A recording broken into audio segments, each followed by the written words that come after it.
Hello friends, இன்றைக்கி நம்ம என்ன பார்க்க போகிறோன்னா, இந்த தேன் கூட எப்படி பிடிச்சி கூட்டில் வச்சு தேன் எடுக்கிறதுன்னு.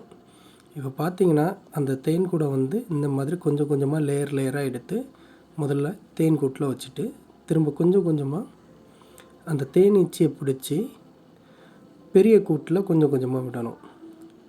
இப்போ அதுக்குள்ளே தான் ராணி தேனீச்சி இருக்குது.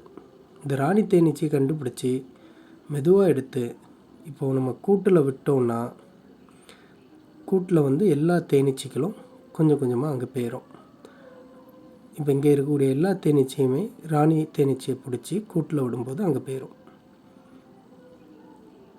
இப்போ இதில் தேனீச்சியை பிடிக்கும்போது தேனீச்சிகளை பாதிக்காத அளவில் கொஞ்சமாக பிடிச்சி கூட்டில் விடணும். இதுதான் கூடு. கூட்டில் கொஞ்சம் கொஞ்சமாக அந்த வாசல் பக்கத்தில் வைக்கும்போது கொஞ்சம் கொஞ்சமாக போகும்.